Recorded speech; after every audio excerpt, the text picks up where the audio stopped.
जय Hind. Hello friends, कैसे हो आप सब लोग। तो आज के सेशन में हम बात करने वाले हैं एसएसटी के बारे में बात करेंगे और ये वेरी इम्पॉर्टेंट सेशन है सीटेट के लिए। यानी जिसका भी एसएसटी सब्जेक्ट होगा वो इस वीडियो को देखे, कंप्लीट करे और इतना श्योर रहे कि इस वीडियो को देखने के बाद उसको दोबारा और वीडियो देखने की आवश्यकता नहीं पड़ेगी। मतलब इसका 3-4 वीडियो बनाना पड़ेगा क्योंकि एसएसटी टॉपिक थोड़ा सा लंबा है, तो कहीं ना कहीं इसमें 3-4 टॉपिक मैराथन के रूप में दे देंगे। तो उन तीनों चारों को आप सभी लोग देख लीजिएगा।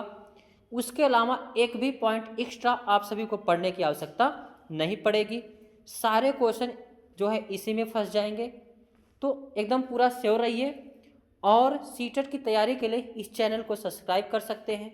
इस चैनल में आप सभी को CDP, EVS, science, SST, Hindi, English, Sanskrit यानी सारे सीटेट के सारे सब्जेक्ट इसमें कराए गए हैं, कराए जा रहे हैं। तो इसको चैनल को सब्सक्राइब कर लें और अपनी तैयारी को और बेहतर बनाएं।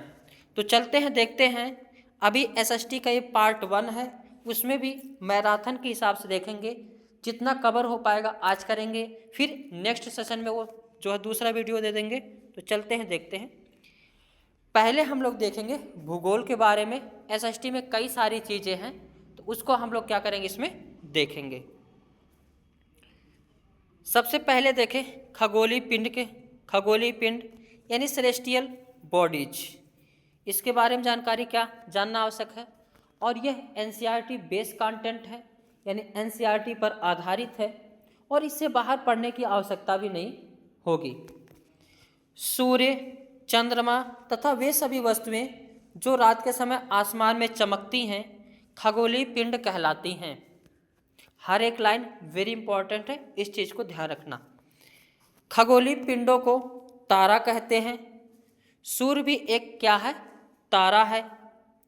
तारों के विभिन्न समूहों द्वारा बनाई गई विविध आकृतियों को नक्षत्र मंडल कहा जाता है, नक्षत्र मंडल कहते हैं। अर्सा मेजर या बिग बियर इसी प्रकार का एक क्या है, नक्षत्र मंडल है।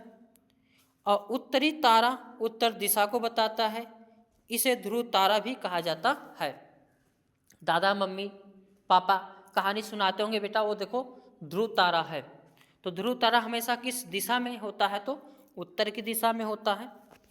आगे कुछ खगोलीय पिंडों में अपना प्रकाश एवं ऊष्मा नहीं होती हैं, वे तारों के प्रकाश से प्रकाशित होते हैं। ऐसे पिंड को ग्रह यानी प्लैनेट्स कहलाते हैं। उपग्रह एक खगोलीय पिंड है जो ग्रहों के चारों ओर उसी प्रकार चक्कर लगाता है जिस प्रकार ग्रह सूर्य के चारों ओर चक्कर लगाते हैं। पौराणिक रोमन कहानियों में सोल सूर्य के देवता को कहा जाता है।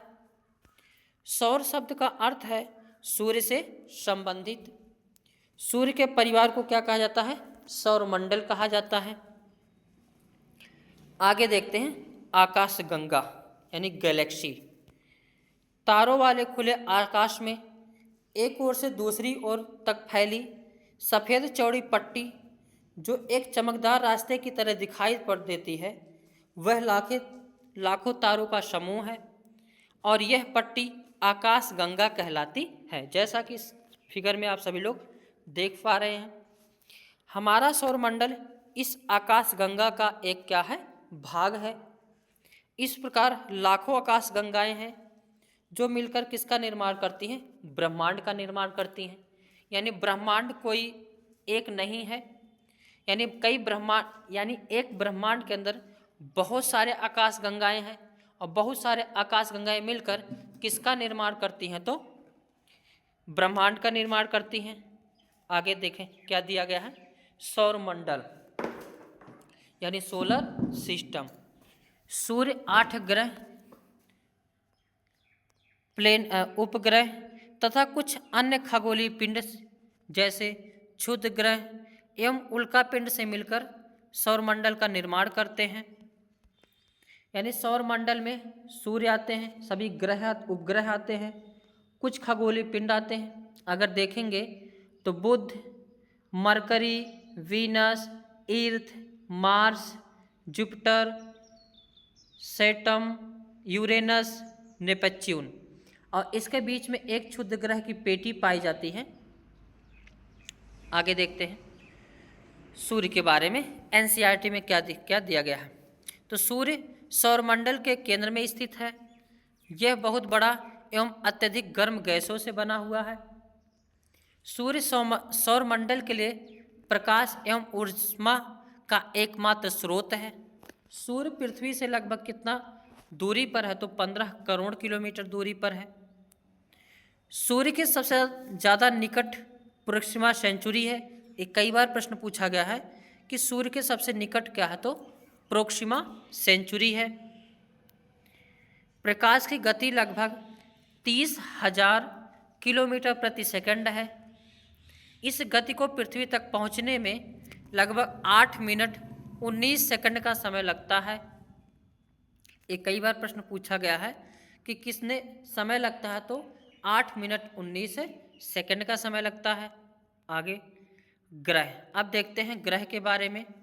तो हमारे सौरमंडल में 8 ग्रह हैं। सूर्य से दूरी के अनुसार वे हैं। पहले बुध है, फिर शुक्र, पृथ्वी, मंगल, बृहस्पति, शनि, यूरेनस तथा नेपच्यून। सौरमंडल के सभी 8 ग्रह एक निश्चित पथ यानी फिक्स पथ पर सूर्य का चक्कर लगाते हैं। ये रास्ते दीर्घ वृत्ताकार में फैले हैं। कई बार प्रश्न पूछा गया है कि ग्रह किस आकार में है? तो दीर्घ वृत्ताकार में है। ये कक्षा कहलाते हैं, यानी जैसे सूर्य हो गया और इसके चारों तरफ ग्रह हैं और ये आकार किस प्रकार है? तो दीर्घ वृत्ताकार है। और यही क्या कहलाते हैं? ऑर्बिट्स कहलाते हैं। बुध सूर्य के सबसे नज़दीक का ग्रह है, यानी सबसे नज़दीक कहेगा तो सूर्य के बुध है, और सबसे दूर कहेगा तो नेपच्यून है। और स्थिर कक्षा में पृथ्वी की जो गति है वो क्या कहलाती है? परिक्रमण कहलाती है। यानी सूर्य के चारों तरफ पृथ्वी गति करती है और यह गति क्या कहलाती है? परिक्रमण कहलाती है। और पृथ्वी खुद में भी घूर्णन करती है, यानी अपने अक्ष पर खुद ही घूमती रहती है, तो इसे क्या कहा जाता है? परिक्रमण कहा जाता है। पृथ्वी का अक्ष खगोलीय पिंड 2003 UV 313 सीरस तथा प्लूटो बौने ग्रह कहे जाते हैं। यानी खगोलीय पिंड में एक है सीरस और प्लूटो को क्या कहा जाता है? बौना ग्रह कहा जाता है। शुक्र एवं यूरेनस को छोड़कर सभी ग्रह घड़ी की सुई के विपरीत दिशा में परिभ्रमण करते हैं। और शुक्र और यूरेनस जो है यह दोनों ग्रहों की परिभ्रमण की दिशा घड़ी की सुई की दिशा में होती हैं। आगे अब देखते हैं बुध के बारे में क्या कह दिया गया है। बुध ग्रह सौरमंडल के 8 ग्रहों में सबसे छोटा और सूर्य का सबसे निकटतम ग्रह है। इसका परिक्रमण काल लगभग 88 दिन है और बुध का कोई भी उपग्रह नहीं है। प्रश्न कई बार पूछा जाता है किस ग्रह का कोई उपग्रह नहीं है? तो बुध का। आगे देखते हैं शुक्र के बारे में, जिसको इंग्लिश में वीनस कहते हैं। शुक्र पृथ्वी का सबसे निकटतम और सौरमंडल का सबसे गर्म ग्रह है। वीनस प्लेनेट को यह नाम प्रेम की सुंदरता देवी यानी रोमन देवी, यानी शुक्र का अन्य नाम क्या है? रोमन देवी, सुंदरता की देवी, भोर का तारा, सांझ का तारा, पृथ्वी का जुड़वा बहन, ये सब इसको जो है कहा जाता है। शुक्र ग्रह चंद्रमा के बाद रात के समय आकाश में सबसे अधिक चमकीला ग्रह है। इस ग्रह को पृथ्वी की बहन भी कहा जाता है, क्योंकि वीनस प्लेनेट का द्रव्यमान व आकार पृथ्वी के आकार के लगभग बराबर है। इसका कोई उपग्रह नहीं है। शुक्र ग्रह को भोर का तारा, सांझ का तारा भी कहा जाता है। आगे अब देखते हैं पृथ्वी के बारे में। द अर्थ, सूर्य से दूरी के हिसाब से पृथ्वी तीसरा ग्रह है। आकार में यह 5वां सबसे बड़ा ग्रह है और यह ध्रुवों के पास थोड़ी चपटी है। यही कारण है कि इसके आकार को भूआभ यानी जियोड कहा जाता है। भूआभ का अर्थ है पृथ्वी के समान आकार। पृथ्वी के पास केवल एक उपग्रह है, कौन सा? वो भी चंद्रमा है। अंतरिक्ष से देखने पर पृथ्वी नीले रंग की दिखाई पड़ती है क्योंकि इसकी 2/3 सतह पानी से ढकी हुई है, इसलिए इसे नीला ग्रह भी कहा जाता है। पृथ्वी अपने अक्ष पर एक घूर्णन पूरा करने में 23 घंटे 56 मिनट और 4.9 सेकंड का समय लेती है। यह अपने अक्ष पर लंबवत 23.5 डिग्री झुकी हुई है। इसके कारण इस पर विभिन्न प्रकार के मौसम आते हैं। प्रश्न पूछता है कि मौसम आने का कारण क्या है, तो पृथ्वी का झुका होना। पृथ्वी सूर्य की परिक्रमा 365 दिन 6 घंटे 48 मिनट और 45.51 सेकंड में पूरा करता है। ये भी कई बार प्रश्न पूछा गया है, ध्यान देना। आगे एक आता है उपसौर। उपसौर क्या होता है? तो जब पृथ्वी सूर्य के बिल्कुल पास होती है तो उसे उपसौर कहते हैं। और यह किस दिन होती है? तो 3 जनवरी को होती है। अब जनवरी पहले आता है यानी पास में, ऐसे करके इसको याद कर सकते हैं कि उपसौर क्या होता है, 3 जनवरी को होता है। आगे एक है अपसौर यानी एपिहीलियन। जब पृथ्वी सूर्य से अधिकतम दूरी पर होती है तो यह अपसौर कहलाता है। अपसौर की स्थिति कब होती है? तो 4 जुलाई को होती है। कई बार प्रश्न पूछा गया है, सूर्य से जब सबसे नज़दीक दूरी होती है क्या कहलाती है? पृथ्वी उपसौर। और जब सबसे दूर दूरी होती है सबसे ज़्यादा तो उसे अपसौर। सबसे कम दूरी उपसौर 3 जनवरी को होता है और सबसे अधिक दूरी यानी अपसौर 4 जुलाई को होता है। आगे देखते हैं मंगल ग्रह के बारे में। सौरमंडल में यह ग्रह दूसरा सबसे छोटा ग्रह है। मंगल ग्रह की मिट्टी में लौह ऑक्साइड पाया जाता है, जिसके कारण इसका रंग कैसा दिखाई देता है? लाल दिखाई देता है। कई बार प्रश्न पूछा गया है कि मंगल ग्रह लाल क्यों दिखाई देता है? तो लौह ऑक्साइड के कारण। इसीलिए मंगल ग्रह को लाल ग्रह भी कहा जाता है। मंगल ग्रह के 2 उपग्रह हैं, फोबोस और डीमोस। मंगल को पृथ्वी से नंगी आंखों से देखा जा सकता है, यानी मंगल से अगर पृथ्वी को देखना है तो किसी चीज़ की आवश्यकता नहीं पड़ेगी, नग्न आंखों से ही उसे क्या कर सकते हैं? देख सकते हैं। आगे देखते हैं बृहस्पति ग्रह के बारे में। बृहस्पति ग्रह आकार में हमारे सौरमंडल का सबसे बड़ा ग्रह है और यह अपने अक्ष पर सबसे अधिक तेजी से परिक्रमा करने वाला ग्रह है, यानी सबसे बड़ा ग्रह बृहस्पति, बहुत तेजी से परिक्रमा करने वाला बृहस्पति। यह मात्र 9 घंटे 56 मिनट में अपने अक्ष पर घूर्णन पूर्ण कर लेता है। और बृहस्पति ग्रह के कितने उपग्रह हैं? तो 67 उपग्रह हैं। कई बार प्रश्न पूछा गया है। आगे देखते हैं शनि के बारे में। शनि ग्रह हमारे सौरमंडल का दूसरा सबसे बड़ा ग्रह है और इस ग्रह के चारों ओर वलय है। शनि ग्रह का जो टाइटन है, टाइटन शनि ग्रह का सबसे बड़ा उपग्रह है। और शनि ग्रह के कितने उपग्रह हैं? तो 62 उपग्रह हैं। आगे देखते हैं अरुण के बारे में, यानी यूरेनस।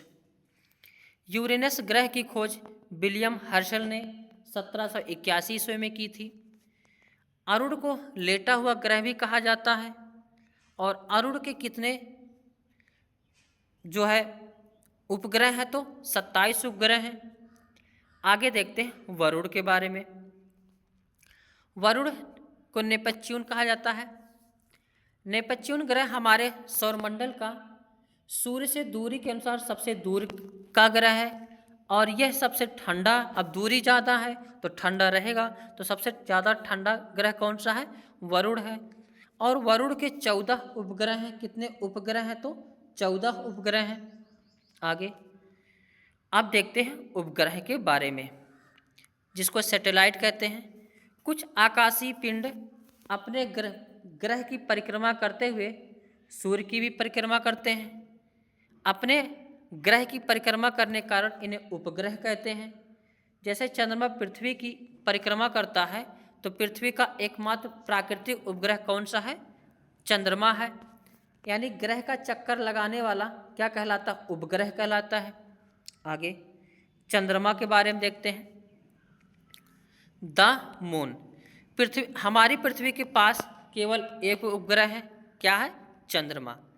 इसका व्यास यानी डायमीटर पृथ्वी के व्यास का केवल 1/4 है। प्रश्न कई बार पूछा गया है कि कितना है, तो 1/4 है। पृथ्वी से चंद्रमा की दूरी लगभग कितना है, तो 3,84,400 किलोमीटर है और यह हमारी पृथ्वी के सर्वाधिक निकट स्थित आकाशीय पिंड है। आगे, चंद्रमा पृथ्वी का एक चक्कर लगभग 27 दिन 7 घंटे और 43 मिनट में पूरा करता है। नील आर्मस्ट्रांग पहले व्यक्ति थे जिन्होंने 21 जुलाई 1969 ईस्वी को सबसे पहले चंद्रमा की सतह पर कदम रखा। चंद्रमा का अपना कोई प्रकाश नहीं होता, यह सूर्य के प्रकाश से प्रकाशित होता है और सूर्य के प्रकाश से को परावर्तित करता है, जो हमारी पृथ्वी पर लगभग 1.25 सेकंड में पहुंचता है। तो ये भी याद रखना, कितने समय में सूर्य का प्रकाश, तो 8 मिनट था, और चंद्रमा का प्रकाश कहेगा तो 1.25 सेकंड। इस प्रकाश को क्या कहा जाता है? चांदनी कहा जाता है, और चांदनी की रात बहुत अच्छी होती है जिसको मून लाइट कहा जाता है। आगे देखते हैं क्षुद्र ग्रह यानी एस्ट्रोरॉयड्स। तारों, ग्रहों एवं उपग्रहों के अतिरिक्त असंख्य छोटे छोटे पिंड भी सूर्य के चारों ओर चक्कर लगाते हैं और इन पिंडों को क्या कहा जाता है?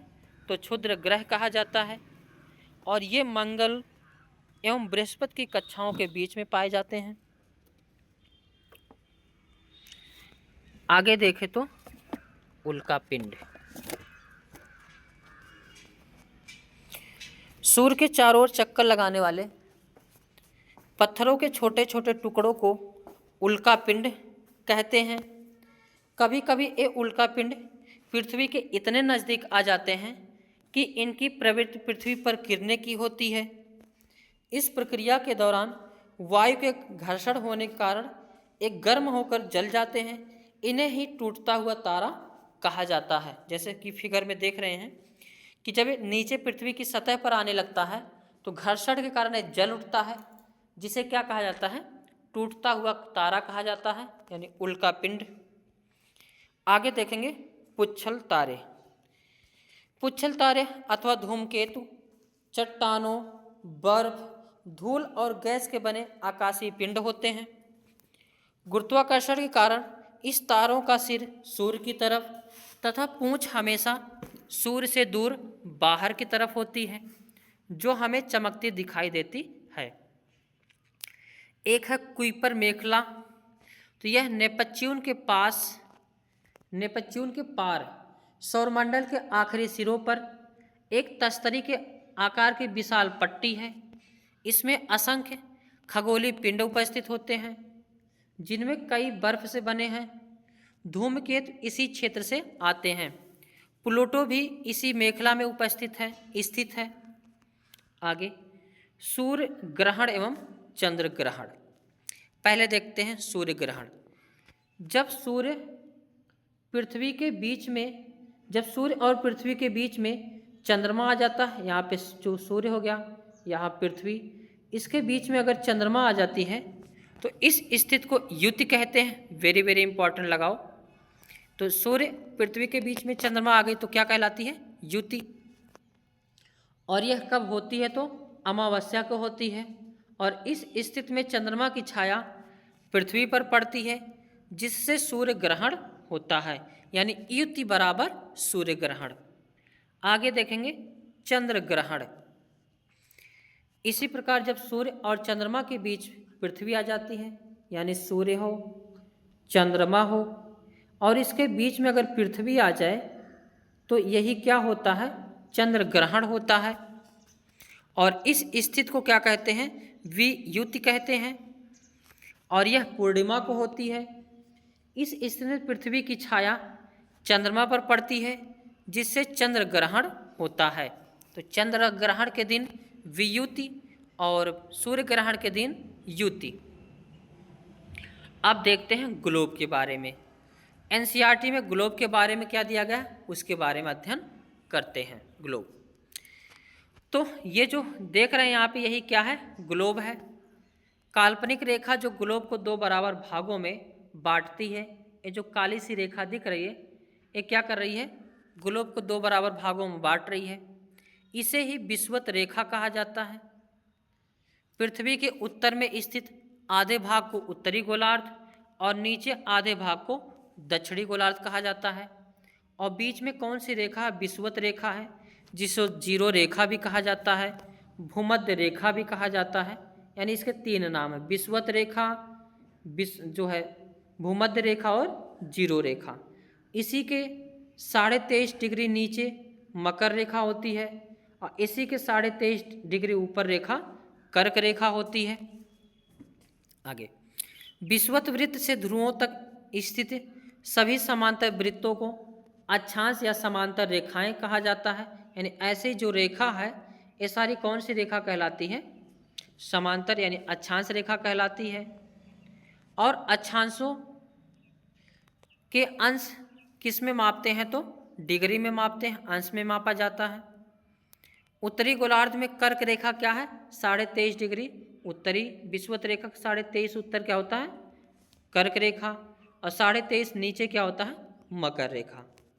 और दक्षिणी गोलार्ध में मकर रेखा 23.5 डिग्री नीचे।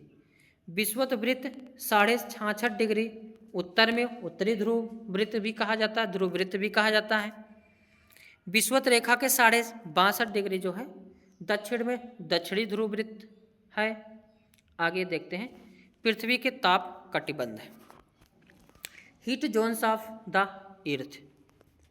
कर्क रेखा एवं मकर रेखा के बीच के सभी अक्षांशों पर सूर्य वर्ष में एक बार में दोपहर में सिर के ऊपर होता है, इसलिए इस क्षेत्र में सबसे अधिक ऊष्मा होती है तथा इसे उष्ण कटिबंध कहा जाता है। तो सूर्य अगर देखोगे तो एक बार मकर रेखा पर, फिर विषुवत रेखा पर, फिर कर्क रेखा पर, फिर विषुवत रेखा पर, फिर मकर रेखा पर आती है। तो प्रश्न पूछेगा, दो बार किस रेखा को सूर्य काटती है, तो विषुवत रेखा को। एक बार किसको काटती है, तो मकर रेखा और कर्क रेखा को। पूछेगा प्रश्न कि सूर्य कहाँ से कहाँ तक गति करता है, तो मकर रेखा से कर्क रेखा तक गति करता है। आगे, कर्क रेखा तथा मकर रेखा के बाद किसी भी अक्षांश पर दोपहर का सूर्य कभी सिर के ऊपर नहीं होता है। सूर्य की तरफ, ध्रुव की तरफ सूर्य की किरणें तिरछी पड़ती है। इस कारण उत्तरी गोलार्ध में कर्क रेखा एवं उत्तरी ध्रुव वृत्त तथा दक्षिणी गोलार्ध में मकर रेखा एवं दक्षिणी ध्रुव वृत्त के बीच वाले क्षेत्र का तापमान मध्यम रहता है, इसलिए इसे शीतोष्ण कटिबंध जो है कहा जाता है। आगे, उत्तरी गोलार्ध में उत्तरी ध्रुव वृत्त एवं उत्तरी ध्रुव वृत्त तथा दक्षिणी गोलार्ध में दक्षिण ध्रुव वृत्त एवं दक्षिणी ध्रुव के बीच के क्षेत्र में बहुत अधिक ठंड होती है, क्योंकि यहाँ जो है सूर्य क्षितिज से ज़्यादा ऊपर नहीं आ पाता, इसलिए कैसा है, तो शीत कटिबंध है। तो पूरा ग्लोब में विषुवत रेखा के पास गर्मी पड़ती है और ध्रुवों के पास एकदम ठंडी पड़ती है। आगे नेक्स्ट पॉइंट, टोंगा द्वीप एवं हिंद महासागर में स्थित मॉरिशस द्वीप एक ही अक्षांश यानी 200 डिग्री सेल्सियस पर स्थित है। ये चीज़ ध्यान रखना। तो एक ही अक्षांश पर क्या स्थित है, टोंगा द्वीप और मॉरिशस द्वीप। आगे देखते हैं, यामोत्तर या ध्रुव वृत्त। पृथ्वी के उत्तरी एवं दक्षिणी ध्रुव के मिलाने वाली उत्तर दक्षिण दिशा में खींची गई काल्पनिक रेखाओं को यामोत्तर ध्रुव वृत्त कहते हैं। ये लंदन के निकट स्थित ग्रीनविच से जाने वाले यामोत्तर को प्रधान यामोत्तर माना गया है और इसका मान 0 डिग्री देशांतर है। यहाँ से हम 180 डिग्री पूर्व और 180 डिग्री जो है पश्चिम यामोत्तर मिलकर पृथ्वी को दो समान भागों पूर्वी गोलार्ध एवं पश्चिमी गोलार्ध में विभक्त करते हैं, जैसा कि इस मैप में आप सभी लोग देख सकते हैं। यह है विषुवत रेखा, यह है GMT ग्रीनविच मीन टाइम। आगे देशांतर और समय यानी लॉन्गिट्यूड एंड टाइम। समय को मापने का सबसे अच्छा साधन पृथ्वी, चंद्रमा एवं ग्रहों की गति है। स्थानीय समय का अनुमान सूर्य के द्वारा बनने वाली परछाई से लगाया जाता है। एक चीज ध्यान रहे, एनसीईआरटी में जो डाटा है वो इम्पॉर्टेंट है और ये डाटा जो है एनसीईआरटी का ही है। आगे, सूर्य से पश्चिम पूर्व की ओर चक्कर लगाती है पृथ्वी। पृथ्वी पश्चिम से सूर्य पूर्व की ओर चक्कर लगाती है। अतः वे स्थान जो ग्रीनविच के पूर्व में है उनका समय ग्रीनविच समय से आगे होगा और जो पश्चिम में है उनका समय जो है पीछे होगा। पृथ्वी लगभग 24 घंटे में अपने अक्ष पर 360 डिग्री घूम जाती है, अर्थात वह 1 घंटे में 15 डिग्री एवं 4 मिनट में 1 डिग्री घूमती है। एक इम्पॉर्टेंट प्रश्न है, पूछा जाता है कि 1 घंटे में कितने डिग्री, तो 15 डिग्री और 4 मिनट में 1 डिग्री। इस प्रकार जब ग्रीनविच में दोपहर के 12 बजते हैं तब ग्रीनविच से 15 डिग्री पूर्व में 15 गुणे 4 यानी 60 मिनट, अर्थात ग्रीनविच समय से 1 घंटा आगे अर्थात दोपहर का 1 बजेगा। लेकिन वहीं ग्रीनविच से 15 डिग्री पश्चिम में का समय ग्रीनविच समय से 1 घंटा पीछे होगा, यानी सुबह के 11 बजे होंगे। यानी ग्रीनविच मीन टाइम पर अगर 12 बज रहे हों तो उसी टाइम 15 डिग्री पूरब में 1 बजेंगे और उसी टाइम 15 डिग्री पश्चिम में जो है 11 बजेंगे। आगे नेक्स्ट, इसी प्रकार ग्रीनविच पर दोपहर के 12 बजे होंगे और उस समय 180 पर क्या होगी, मध्य रात्रि होगी। जैसे ये विषुवत रेखा है, ग्रीनविच टाइम यानी मीन जीएमटी रेखा है, इसके 180 डिग्री इधर और इधर ये जाके जहाँ मिलेंगे वहाँ क्या होगा, विपरीत होगा, तो वहाँ यानी रात होगी। आगे, किसी भी स्थान पर जब सूर्य आकाश में अपने उच्चतम बिंदु पर होता है दोपहर में, उस समय घड़ी में 12 बजते हैं। इस प्रकार घड़ी के द्वारा दिखाया गया समय उस स्थान का स्थानीय समय कहलाता है, स्थानीय लोकल टाइम होता है। भारत ग्रीनविच के पूर्व 82.5 डिग्री पूरब में स्थित है, वेरी इंपॉर्टेंट। जो ये विषुवत रेखा इसके 82.5 डिग्री किधर है, भारत पूरब में स्थित है तथा यहाँ का समय ग्रीनविच समय से 5 घंटा 30 मिनट आगे है। इसलिए जब लंदन में दोपहर के 2 बजे होंगे तब भारत में शाम के 7:30 बजे होंगे। आगे देखते हैं पृथ्वी की गतियाँ यानी मोशंस ऑफ अर्थ, इसके बारे में देखते हैं। एनसीईआरटी में क्या दिया गया, पृथ्वी का अपने अक्ष पर घूमना घूर्णन कहलाता है। सूर्य के चारों ओर एक स्थिर कक्ष में पृथ्वी की गति क्या कहलाती है, परिक्रमण कहलाती है, परिक्रमण कहते हैं। पृथ्वी का अक्ष एक काल्पनिक रेखा है जो इसके कक्षीय सतह से 62.5 डिग्री का कोण बनाती है। वह समतल जो कक्ष के द्वारा बनाया जाता है उसे ही कक्षीय समतल कहते हैं। ग्लोब पर वह वृत्त जो दिन तथा रात को विभाजित करता है उसे प्रदीप्त वृत्त कहते हैं। यानी जो दिन रात को विभाजित करने वाली रेखा है वह क्या कहलाती है, प्रदीप्त कहलाती है। पृथ्वी एक वर्ष में 365 दिन और 6 घंटे में सूर्य का चक्कर लगाती है। हम लोग एक वर्ष 365 दिन का मानते हैं तथा 6 घंटे को इसमें नहीं जोड़ते हैं और यही 6 घंटे 4 साल में 24 घंटे हो जाते हैं। अर्थात एक दिन फरवरी के महीने में जोड़ दिया जाता है, उस समय फरवरी का महीने का दिन कितना हो जाता है, 29 दिन का, जिसे लीप वर्ष कहा जाता है। इसीलिए लीप वर्ष प्रत्येक 4 महीने में आता है। आगे ऋतुओं में परिवर्तन सूर्य के चारों ओर पृथ्वी की स्थिति में परिवर्तन के कारण होता है। कई बार प्रश्न पूछा गया है। तो सूर्य के चारों ओर पृथ्वी जब चक्कर लगाती है इसीलिए ऋतुओं में क्या होता है, परिवर्तन होता है। 21 जून को उत्तरी गोलार्ध सूर्य की तरफ झुका हुआ होता है। सूर्य की किरणें कर्क रेखा पर सीधी पड़ती हैं। इसके परिणाम स्वरूप इन क्षेत्र में ऊष्मा अधिक प्राप्त होता है और 21 जून को ही इन क्षेत्रों में सबसे लंबा दिन तथा सबसे छोटी रात होती है। अगर दिन लंबा हुआ तो रात छोटी होगी। पृथ्वी की इस अवस्था को उत्तर अयनांत कहते हैं और सीधे यही चीज़ें जो है 22 दिसंबर को दक्षिणी ध्रुव में होता है और 22 दिसंबर को दक्षिणी ध्रुव के सूर्य की ओर झुक होने के कारण मकर रेखा पर सूर्य की किरणें सीधी पड़ती हैं और यहाँ पे उत्तरी ध्रुव रेखा के बाद वाले भागों पर 6 महीने तक लगातार दिन रहता है। दक्षिणी गोलार्ध में लंबे दिन तथा छोटी रातों वाली ग्रीष्म ऋतु होती है। पृथ्वी की इस अवस्था को दक्षिण अयनांत कहा जाता है। आगे, ऑस्ट्रेलिया में ग्रीष्म ऋतु में क्रिसमस का पर्व मनाया जाता है। एक कई बार प्रश्न पूछा गया एसएसटी में कि ऑस्ट्रेलिया में क्रिसमस कब मनाया जाता है, तो ग्रीष्म ऋतु में, जबकि भारत में क्रिसमस कब मनाया जाता है, तो शीत ऋतु में मनाया जाता है। आगे, 21 मार्च एवं 23 सितंबर को सूर्य की किरणें विषुवत वृत्त पर सीधी पड़ती हैं। इस अवस्था में कोई भी सूर्य ध्रुव सूर्य की ओर नहीं झुका होता है, इसलिए पूरी पृथ्वी पर रात एवं दिन बराबर होते हैं। इसे ही विषुव कहा जाता है। तो विषुव किसे कहा जाता है? जब पूरे पृथ्वी पर दिन रात बराबर होते हैं उसे विषुव कहा जाता है और ये 2 दिन होता है, 21 मार्च और 23 सितंबर को।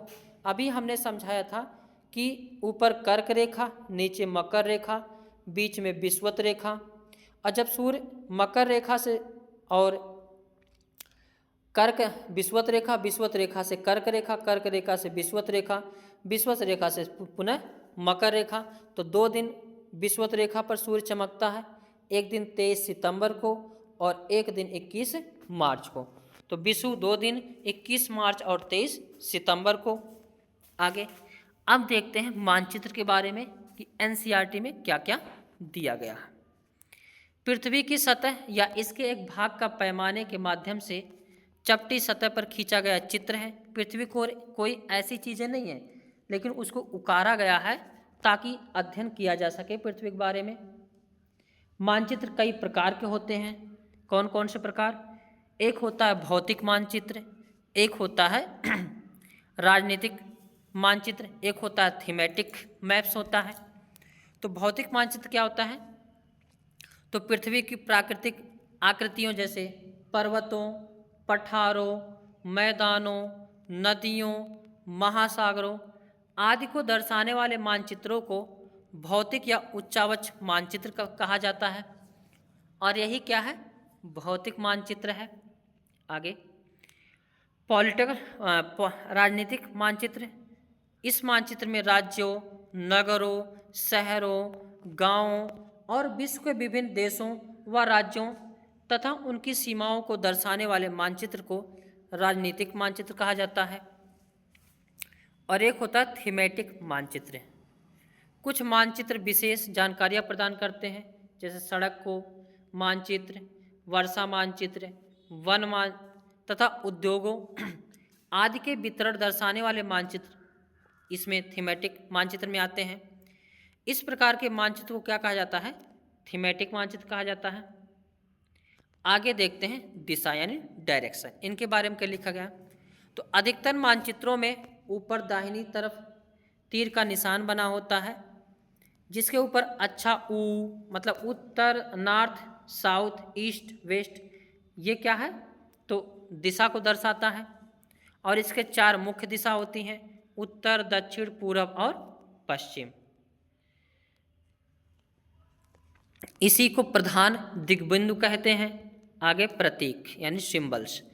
किसी भी मानचित्र पर वास्तविक आकार एवं प्रकार में विविध आकृतियां जैसे भवनों, सड़कों, पुलों, वृक्षों, रेल की पटरियां या कुओं को दिखाने संभव नहीं होता, इसलिए वे निश्चित अक्षरों, छायाओं, रंगों, चित्रों और रेखाओं के उपयोग करके दर्शाए जाते हैं। जैसे अगर गाढ़ा नीला है तो समुद्र गहरा है, कम नीला है तो पानी कम है, समुद्र ज़्यादा गहरा नहीं है। आगे, प्रतीक कम स्थान में अधिक जानकारी प्रदान करते हैं। इन प्रतीकों को रूढ़ प्रतीक भी कहा जाता है। इन प्रतीकों को इस्तेमाल के द्वारा मानचित्र को आसानी से खींचा जा सकता है। आगे, एक छोटे क्षेत्र का बड़े पैमाने पर खींचा गया रेखाचित्र खाका कहा जाता है। आगे देखते हैं महाद्वीप यानी कॉन्टिनेंट्स। पृथ्वी पर प्रमुख 7 महाद्वीप हैं। ये विस्तृत जलराशि के द्वारा एक दूसरे से अलग होते हैं। एशिया, अफ्रीका, उत्तरी अमेरिका, दक्षिणी अमेरिका, यूरोप, ऑस्ट्रेलिया, ये कुल कितने महाद्वीप हैं? तो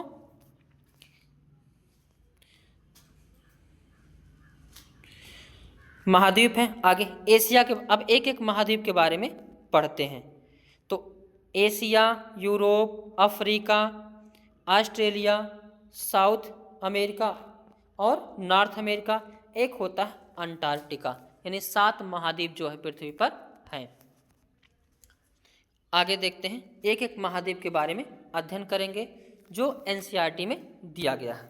और ये पूरा विश्वास रहे, इससे बाहर पढ़ने की आवश्यकता नहीं है। इतना ही वीडियो देख करके दुगने कम से कम 2 से 3 बार अगर आप देख लेते हैं तो बहुत ही अच्छा होगा और बहुत ही कम समय में ज़्यादा डाटे जो है इसमें है। आगे अब देखते हैं एशिया के बारे में। विश्व का सबसे बड़ा महाद्वीप कौन सा है? एशिया है। और यह पृथ्वी के कुल क्षेत्रफल के 1/3 भाग में फैला है। यह महाद्वीप पूर्वी गोलार्ध में स्थित है। तो एशिया कहाँ स्थित है? पूर्वी गोलार्ध में स्थित है। कर्क रेखा इस महाद्वीप से होकर गुजरती है। एशिया के पश्चिम में यूराल पर्वत है जो इसे यूरोप से अलग करता है। यूरोप और एशिया के संयुक्त भूभाग को क्या कहा जाता है? यूरेशिया कहा जाता है। आगे, विश्व के क्षेत्रफल का लगभग कितना है? तो 29.5% भाग एशिया के पास है और यह विश्व के कुल क्षेत्र का लगभग 1/3 भाग पर फैला हुआ है। एशिया महाद्वीप चावल, जूट, कपास, सिल्क आदि के उत्पादन में जो है पहले स्थान पर है। सबसे बड़ा देश अगर कहेगा एशिया का तो चीन है और सबसे छोटा देश कहेगा तो मालदीव है। आगे, सबसे लंबी नदी इसकी कौन सी है? यांगटीसी क्यांग है। और सबसे ऊंचा पठार यानी पर्वत शिखर कौन सा है? माउंट एवरेस्ट है जिसकी ऊंचाई 8,848 मीटर है। सबसे बड़ी झील कहेगा तो कैस्पियन सागर है। आगे, अफ्रीका। अब देखते हैं अफ्रीका के बारे में। एशिया के बाद विश्व का दूसरा सबसे बड़ा महाद्वीप अफ्रीका है। विषुवत 0 डिग्री अक्षांश इस महाद्वीप के लगभग मध्य भाग से होकर गुजरती है। अफ्रीका का बहुत बड़ा भाग उत्तरी गोलार्ध में स्थित है। यही एक ऐसा महाद्वीप है जिससे होकर कर्क रेखा, विषुवत रेखा और मकर रेखा तीनों रेखाएं गुजरती हैं। यानी तीनों रेखाओं से गुजरने वाला कौन सा महाद्वीप है? तो अफ्रीका है। आगे, सहारा रेगिस्तान विश्व का सबसे बड़ा गर्म रेगिस्तान है जो कि अफ्रीका में स्थित है। यह महाद्वीप चारों तरफ से समुद्रों एवं महासागरों से घिरा है। विश्व की सबसे लंबी नदी कौन सी है? नील नदी है जो कि अफ्रीका से होकर बहती है। अगर कहेगा सबसे ज़्यादा पानी ले जाने वाली नदी कौन सी है? अमेजन नदी है। आगे, अफ्रीका का 1/3 भाग क्या है? मरुस्थल है और यहाँ केवल 10% भूमि ही जो है कृषि योग्य है। हीरा और सोना उत्पादन में अफ्रीका सबसे आगे है। सबसे बड़ा देश कौन सा है अफ्रीका का? तो अल्जीरिया है। सबसे ऊंचा पर्वत शिखर कहेगा अफ्रीका का तो किलिमंजारो है जो कि 5895 मीटर है। और वहीं सबसे बड़ी झील अफ्रीका कौन सा है? विक्टोरिया है। विश्व की सबसे बड़ी हीरे की खान किम्बरले किस महाद्वीप में है? तो अफ्रीका महाद्वीप में है। आगे देखते हैं उत्तरी अमेरिका के बारे में। उत्तरी अमेरिका विश्व का तीसरा सबसे बड़ा महाद्वीप है और यह दक्षिण अमेरिका से एक सक्रिय स्थल से जुड़ा है जिसे पनामा जल संधि कहा जाता है। और यह महाद्वीप पूरी तरह से उत्तरी गोलार्ध एवं पश्चिमी गोलार्ध में स्थित है। यह महाद्वीप 3 महासागरों से घिरा है। यहाँ विश्व कि कुल मक्का का उत्पादन आधा भाग यहीं पैदा होता है। और उत्तरी अमेरिका की सबसे बड़ा देश कहें तो कनाडा है। सबसे छोटा देश कहें तो सेंट पियरे है उत्तरी अमेरिका की। उत्तरी अमेरिका की सबसे लंबी नदी कौन सी है? मिसिसिपी मिसौरी है। सबसे ऊंचा पर्वत शिखर कहेगा तो देनाली है, जिसका पुराना नाम क्या है? Mount McKinley. सबसे बड़ी झील उत्तरी अमेरिका कौन सी है? सुपीरियर झील है, जो कि विश्व की सबसे बड़ी मीठे पानी की सबसे बड़ी झील है। आगे दक्षिण अमेरिका, साउथ अमेरिका। दक्षिण अमेरिका संसार का चौथा बड़ा महाद्वीप है। इसका लगभग 2/3 भाग विषुवत रेखा के दक्षिण में उष्णकटिबंध में फैला है। इसका बहुत बड़ा भाग वनाच्छादित है। दक्षिण अमेरिका का सबसे बड़ा देश कौन सा है? ब्राज़ील है। सबसे छोटा देश कौन सा? फॉकलैंड द्वीप है। दक्षिण अमेरिका की सबसे लंबी नदी कौन सी है? अमेजन है। और दक्षिण अमेरिका का सबसे ऊंचा पर्वत शिखर कौन सा है? अकोंगागुआ या आंकोंगा या एकांगागुआ। इसकी भाषा तो बड़ी अजीब सी है। अब जो भी हो याद कर लेना, पॉइंट तो पढ़ना ही है, देखना ही है। अगले महाद्वीप देखते हैं, अंटार्कटिका। अंटार्कटिका संसार का 5वां बड़ा महाद्वीप है, जो कि दक्षिणी गोलार्ध में स्थित है। दक्षिणी ध्रुव इस महाद्वीप के मध्य में स्थित है। चूँकि यह दक्षिण ध्रुव में स्थित है, इसलिए यह हमेशा मोटी बर्फ से परतों से ढका रहता है। यहाँ किसी भी प्रकार का अस्थायी मानव निवास नहीं है। तो क्या अंटार्कटिका में कोई अस्थायी मानव निवास है? नहीं है। बहुत से देशों के शोध केंद्र यहाँ स्थित हैं। भारत के भी शोध संस्थान यहाँ है। इनके नाम है मैत्री तथा दक्षिण गंगोत्री। आगे यूरोप के बारे में देखते हैं। यूरोप महाद्वीप उत्तरी गोलार्ध का सबसे छोटा महाद्वीप है तथा विश्व का 6ठा बड़ा महाद्वीप है। इसे प्रायद्वीपों का प्रायद्वीप कहा जाता है, या यूरेशिया का भी प्रायद्वीप इसे कहा जाता है। यूरोप एशिया से बहुत छोटा है। यह महाद्वीप एशिया के पश्चिम में स्थित है। आर्कटिक वृत्त इससे होकर गुजरता है और यह 3 तरफ से जल से घिरा हुआ है। आगे देखते हैं ऑस्ट्रेलिया। ऑस्ट्रेलिया विश्व का सबसे छोटा महाद्वीप है, जो कि पूरी तरह से दक्षिणी गोलार्ध में स्थित है। यह चारों तरफ से महासागरों तथा समुद्रों से घिरा हुआ है। इसे द्वीपीय महाद्वीप भी कहा जाता है। आगे देखते हैं महासागर। क्या देखते हैं? महासागर। महासागर जलमंडल के मुख्य भाग हैं। ये आपस में एक दूसरे से जुड़े हुए हैं। अब हम लोग इसमें देखेंगे विश्व के प्रमुख महासागर, जो कि एनसीईआरटी में दिया हुआ है। पहला है प्रशांत महासागर। ये विश्व का पूरा सबसे बड़ा महासागर है, यानी पैसिफिक ओशियन।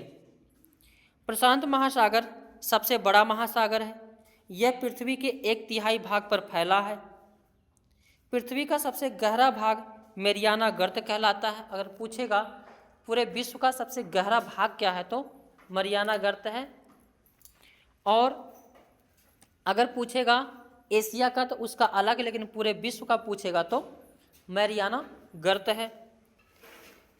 प्रशांत महासागर लगभग किस आकार में है, तो वृत्ताकार जैसा है। और प्रशांत महासागर को 2 तरफ देखा जा सकता है,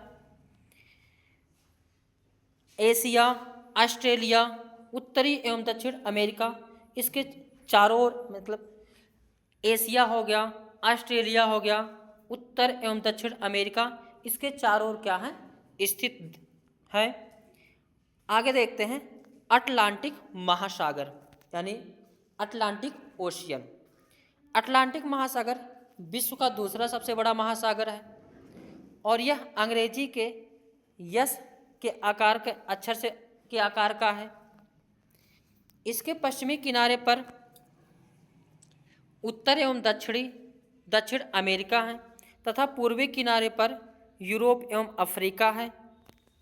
व्यापार की दृष्टि से यह सबसे व्यस्ततम महासागर है।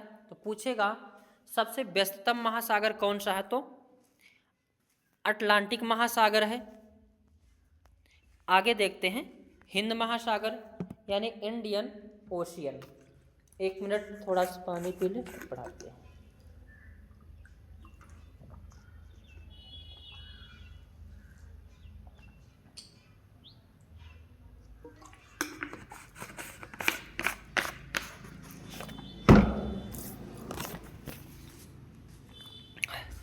आगे देखते हैं हिंद महासागर यानी इंडियन ओशियन। हिंद महासागर ही एक ऐसा महासागर है जिसका नाम किसी देश के नाम पर पड़ा है, यानी भारत के नाम पर इसका रखा गया है। यह महासागर लगभग किस आकार का है, तो त्रिभुज आकार का है और इसके उत्तर में एशिया, पश्चिम में अफ्रीका तथा पूर्व में ऑस्ट्रेलिया स्थित है। आगे देखेंगे दक्षिणी महासागर यानी साउथर्न ओशियन।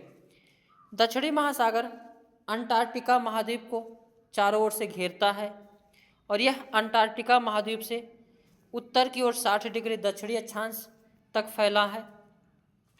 आगे आर्कटिक महासागर यानी आर्कटिक ओशियन।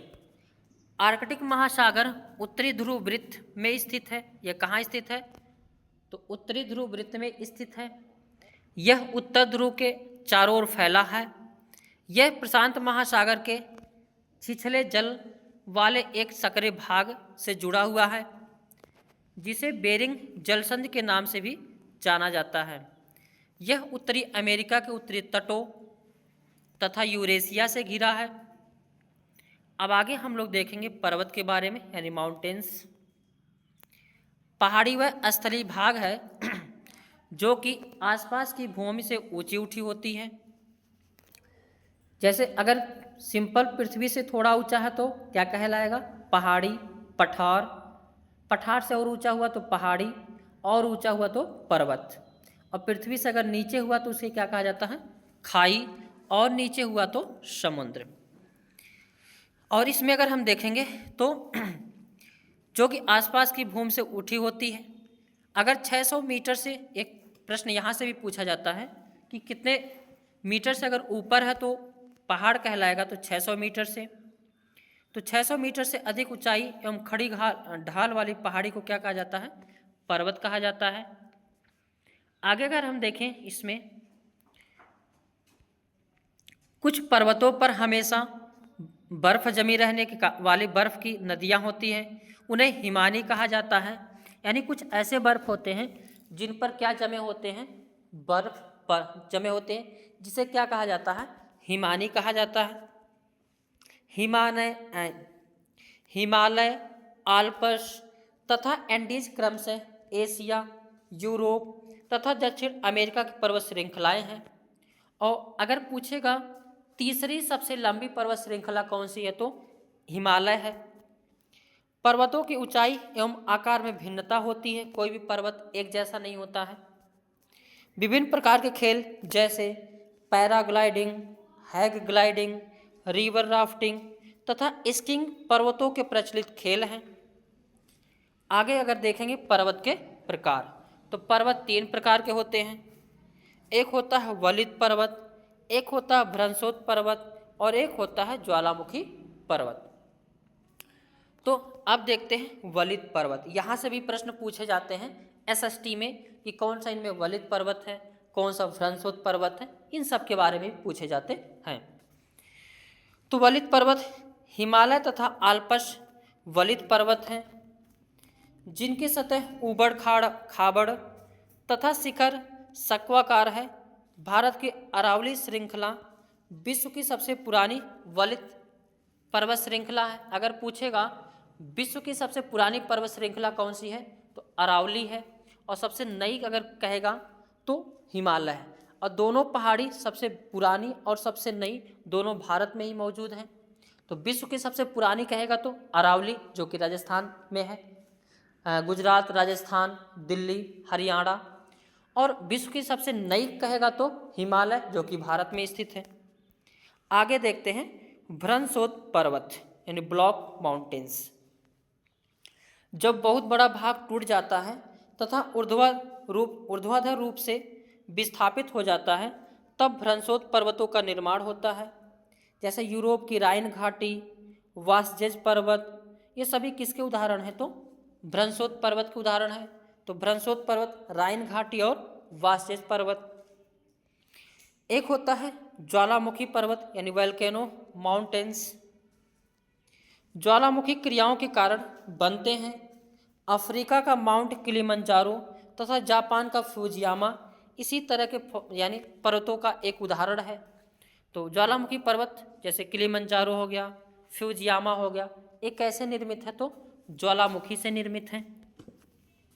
आगे पठार के बारे में देखते हैं। पठार यानी प्लेट्यू। पठार उठी हुई एवं सपाट भूमि होती है और यह आसपास के क्षेत्रों से अधिक ऊंचा उठा हुआ होता है। पठारों की ऊंचाई कुछ 100 मीटर से लेकर कई हजार मीटर तक हो सकती हैं। जैसे तिब्बत का पठार है। तिब्बत का पठार विश्व का सबसे ऊंचा पठार है, जिसकी ऊंचाई माध्य समुद्र तल से 4000 से 6000 मीटर तक है। अफ्रीका का पठार यहाँ से सोना एवं हीरो के खनन के लिए प्रसिद्ध है। भारत में छोटा नागपुर का पठार, यहाँ से लोहा, कोयला तथा मैग्नीज के बहुत बड़े भंडार पाए जाते हैं। छोटा नागपुर पठार को भारत का रूर प्रदेश भी कहा जाता है। अब आगे देखते हैं भारत के बारे में। भारत एक बहुत बड़े भौगोलिक विस्तार वाला देश है। उत्तर में यह हिमालय के ऊंचे शिखरों से घिरा है, पश्चिम में अरब सागर से घिरा है, पूर्व में बंगाल की खाड़ी तथा दक्षिण में हिंद महासागर तक फैला है। भारत का क्षेत्रफल 32,87,263 लाख वर्ग किलोमीटर है। उत्तर में कश्मीर से लेकर दक्षिण में कन्याकुमारी तक इसका विस्तार है, लगभग 3200 किलोमीटर। यानी उत्तर से दक्षिण भारत का विस्तार कितना है? 3200 किलोमीटर। और पूरब से पश्चिम विस्तार कहेगा तो 2900 किलोमीटर है। आगे 7 देश अफगानिस्तान, पाकिस्तान, चीन, नेपाल, भूटान, बांग्लादेश एवं म्यांमार की स्थलीय सीमाएं भारत की सीमाओं से जुड़ी हैं, जबकि श्रीलंका व मालदीव हिंद महासागर में स्थित 2 पड़ोसी द्वीपीय देश है। प्रायद्वीप क्या होता है? तो स्थल का वह भाग जो 3 तरफ से जल से घिरा हुआ होता है उसे प्रायद्वीप कहा जाता है। आगे भारत की उत्तरी गोलार्ध में स्थित है। भारत कहाँ स्थित है? तो उत्तरी गोलार्ध में स्थित है और कर्क रेखा देश के लगभग मध्य से होकर जाती है। और कर्क रेखा कितनी राज्यों से होकर गुजरती है? तो 8 ट्रिक है, मित्र पर गमछा झार। आगे एक पाक जल संधि है जो भारत को श्रीलंका से अलग करती है।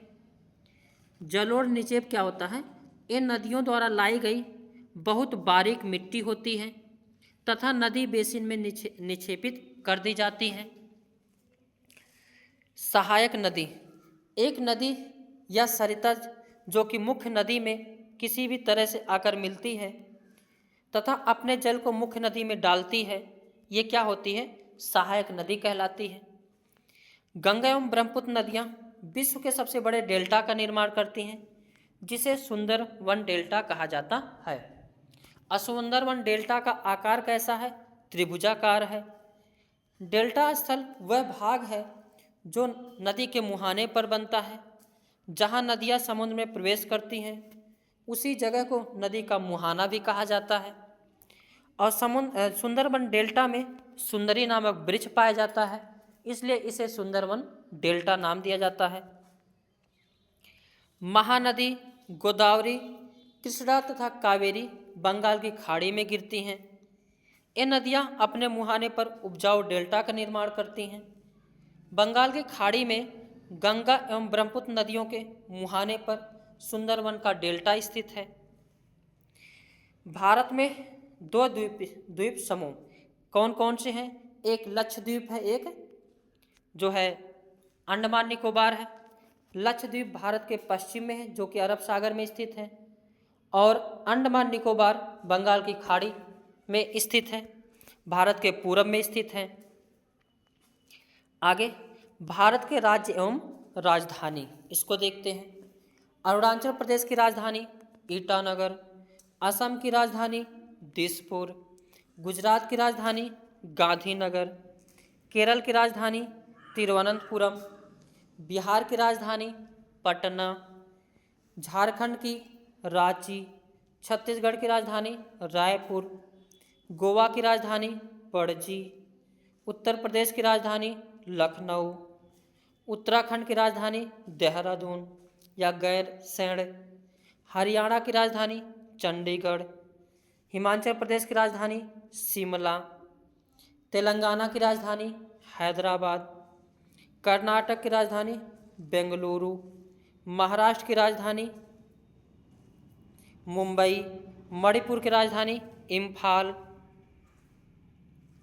पंजाब की राजधानी चंडीगढ़, मध्य प्रदेश की राजधानी भोपाल, तमिलनाडु की राजधानी चेन्नई, मेघालय की राजधानी शिलोंग, राजस्थान की राजधानी जयपुर, मिजोरम की राजधानी आइजोल, आंध्र प्रदेश की राजधानी हैदराबाद, ओडिशा की राजधानी भुवनेश्वर, पश्चिम बंगाल की राजधानी कोलकाता, नागालैंड की राजधानी कोहिमा, सिक्किम की राजधानी गंगटोक, त्रिपुरा की राजधानी अगरतला। केंद्र शासित प्रदेश और उनकी राजधानी देख लेते हैं। कितने केंद्र शासित प्रदेश हैं तो 8 हैं, और राज्य कितने हैं तो 28। वर्तमान में कितने राज्य हैं? 28, ये भी ध्यान रखना। अंडमान निकोबार द्वीप समूह की राजधानी कहाँ है? Port Blair. चंडीगढ़ की राजधानी चंडीगढ़। दादर और नगर हवेली दमन दीव की राजधानी दमन। दिल्ली की राजधानी दिल्ली। लक्षद्वीप की राजधानी कवारत्ती। पुदुचेरी की राजधानी पुदुचेरी। जम्मू और कश्मीर की राजधानी श्रीनगर और जम्मू। श्रीनगर में ग्रीष्मकालीन राजधानी है और जम्मू जो है शीतकालीन। लद्दाख की राजधानी कहाँ है? लेह है। आगे देखते हैं जलवायु के बारे में देखेंगे, क्या एनसीईआरटी में दिया गया है। जलवायु किसी स्थान पर अनेक वर्षों में मापी गई मौसम की औसत दशा को जलवायु कहते हैं। एक गाना है ना, मौसम की तरह तुम बदल न जाओगे, कहे नहीं कहता जलवायु की तरह। क्यों? क्योंकि मौसम बदलता रहता है, लेकिन जलवायु 30-35 साल में बदलता है। भारत की जलवायु कैसी है तो मानसूनी जलवायु है। Very important. मानसून शब्द किस भाषा का शब्द है तो अरबी भाषा के मौसम से लिया गया है, जिसका अर्थ होता है मौसम। कई बार प्रश्न पूछा गया है कि मौसम किस भाषा का शब्द है? अरबी भाषा का। भारत की स्थिति उष्णकटिबंधीय में होने के कारण अधिकतर वर्षा मानसूनी पवन से होती है। भारत में कृषि वर्षा पर निर्भर करती है। आगे किसी स्थान की जलवायु उसकी स्थिति, ऊंचाई, समुद्र से दूरी तथा उच्चावच पर निर्भर करती है। अगर कहेगा विश्व में सबसे अधिक वर्षा कहाँ होता है तो मेघालय के मासिनराम में होती है। और अगर कहेगा भारत में सबसे अधिक कहाँ होता है तो गोरखपुर में होता है, मैदानी इलाकों में। ये चीज़ ध्यान रखना। सबसे कम वर्षा कहाँ होती है? लेह लद्दाख में होता है। ये सब प्रश्न एसएसटी में पूछे गए हैं। आगे देखेंगे प्राकृतिक वनस्पति। घास, झाड़ियाँ, पौधे जो बिना मनुष्य की सहायता के उपजते हैं उन्हें प्राकृतिक वनस्पति कहते हैं। आगे देखते हैं वन्य प्राणी यानी वाइल्ड लाइफ। वन्य विभिन्न प्रकार के वन्य जीवों का निवास होता है। बाघ हमारा राष्ट्रीय पशु है। यह देश के विभिन्न भागों में पाया जाता है। गुजरात के गिर वन में एशियाई शेरों का निवास है। ये कई बार प्रश्न पूछा गया है कि बब्बर शेर कहाँ पे पाए जाते हैं तो गुजरात के गिर वन में। और गुजरात में ही एक है कच्छ का रण जो जंगली गधों के लिए प्रसिद्ध है। हाथी तथा एक सींग वाले गैंडे असम के जंगलों में पाए जाते हैं। तो एक सींग वाला गैंडा के लिए क्या है? असम है। हाथी केरल एवं कर्नाटक में भी मिलते हैं। ऊँट भारत के रेगिस्तान तथा जंगली गधा कच्छ के रण में पाए जाते हैं। जंगली बकरी, हिम तेंदुआ, भालू आदि हिमालय के क्षेत्र में पाए जाते हैं। भारत में पक्षियों की भी ऐसी प्रचुरता है, जैसे मोर हमारा क्या है, राष्ट्रीय पक्षी है। भारत में सांपों की सैकड़ों प्रजातियां पाई जाती हैं, उनमें कोबरा एवं करैत प्रमुख हैं। कुछ पक्षी पिंटेल यानी बत्तख, कर्लियो, फ्लेमिंगो, ओस्प्रे, लिटिल स्टिंट प्रत्येक वर्ष सर्दी के मौसम में हमारे देश में आते हैं। सबसे छोटी पक्षी क्या है, लिटिल स्टिंट है, जिसका वजन 15 ग्राम होता है। आर्कटिक प्रदेश से 8 किलोमीटर की दूरी तय करके भारत में आती हैं। इन्हें प्रवासी पक्षी भी कहा जाता है। प्रत्येक वर्ष अक्टूबर माह का पहला सप्ताह वन्य जीव सप्ताह के रूप में जाना जाता है। वेरी इंपॉर्टेंट, इसको लगाइए। वन्य जीव सप्ताह कौन सा है, तो अक्टूबर माह का पहला सप्ताह। प्रवासी पक्षी कौन कौन सी होती हैं, जैसे पेलिकन हो गई, साइबेरियन हो गई, स्टोर्क हो गई, फ्लेमिंगो, पिंटेल बत्तख इत्यादि। ये प्रत्येक वर्ष सर्दी के मौसम में हमारे देश में आ जाते हैं। साइबेरियन सारस साइबेरिया से दिसंबर के महीने में आते हैं तथा मार्च के आरंभ तक रहते हैं। इकोसिस्टम यानी पारितंत्र क्या है, तो वह तंत्र होता है जिसमें समस्त जीवधारी आपस में एक दूसरे के साथ पर्यावरण के उन भौतिक एवं रासायनिक कारकों के साथ परस्पर क्रिया करते हैं जिसमें वे निवास करते हैं, और ये सब ऊर्जा और पदार्थ के स्थानांतरण द्वारा संबंधित हैं। आगे पर्यावरण। जीवित प्राणी के चारों ओर पाए जाने वाले लोग, स्थान, वस्तुएं एवं प्रकृति को पर्यावरण कहते हैं। और वैसे दो शब्दों से मिलकर बना है, परि प्लस आवरण। परि मतलब चारों तरफ, आवरण मतलब ढका हुआ, यानी जिस हम चारों ओर से ढके हुए हैं यही क्या है, पर्यावरण है। यह प्राकृतिक एवं मानव निर्मित जैसे अस्थल परिघटनाओं का मिश्रण है। आगे देखते हैं पृथ्वी के प्रमुख परिमंडल। पृथ्वी का ठोस भाग जिस पर हम रहते हैं उसे भूमंडल कहते हैं। गैस की परतें जो पृथ्वी को चारों ओर से घेरती है उसे वायुमंडल कहा जाता है, जहां ऑक्सीजन, नाइट्रोजन, कार्बन डाइऑक्साइड तथा दूसरी गैसें पाई जाती हैं। पृथ्वी के बहुत बड़े भाग पर जल पाया जाता है जिसे जलमंडल कहा जाता है। जलमंडल में जल की सभी अवस्थाएं जैसे बर्फ, जल एवं जलमाष्प सम्मिलित हैं। जीवमंडल यानी बायोस्फीयर, यह एक सीमित क्षेत्र है जहां स्थल, जल एवं हवा एक साथ मिलते हैं, जहां सभी प्रकार के जीवमंडल पाए जाते हैं, जीवन पाए जाते हैं, उसे ही जीवमंडल या बायोस्फीयर कहते हैं। पृथ्वी की सतह को दो भागों में बांटा जा सकता है। बड़े स्थलीय भूभागों को महाद्वीपों के नाम से जाना जाता है तथा बड़े जलाशयों के भाग को महासागरीय बेसिन के नाम से जाना जाता है। विश्व के सभी महासागर आपस में एक दूसरे से जुड़े हुए हैं। समुद्री जल का तल सभी जगह समान होता है, चाहे आप भारत से नापिए, चाहे अमेरिका से, चाहे यूरोप से, कहीं से भी नापेंगे, पृथ्वी का जो जल सतह है वो बराबर होता है। इसीलिए हमेशा जो भी ऊंचाई डिसाइड की जाती है समुद्र तल से डिसाइड की जाती है, जिसे शून्य माना जाता है। विश्व का सबसे ऊंचा शिखर कहेगा तो माउंट एवरेस्ट है, जो समुद्र तल से 8,848 मीटर ऊंचा है।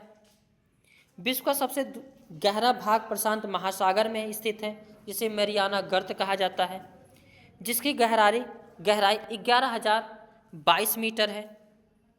तो आज के सेशन में हम यहीं पर इस सेशन को समाप्त करते हैं। मिलेंगे नेक्स्ट सेशन में, और इसमें कहीं ना कहीं बहुत सारे टॉपिक को हमने कवर किया, और ये वेरी इम्पॉर्टेंट है एसएसटी के लिए। और इसका नेक्स्ट ही जो है सेकंड पार्ट आएगा। इसके 3-4 पार्ट बनाने पड़ेंगे, और कहीं ना कहीं अगर आप ये चीज़ें जान लेते हैं, पढ़ लेते हैं, तो इससे बाहर जो जानने की आवश्यकता नहीं पड़ेगी। तो आज के लिए बस इतना ही। मिलेंगे नेक्स्ट वीडियो में, तब तक के लिए जय हिंद, जय भारत। Thank you.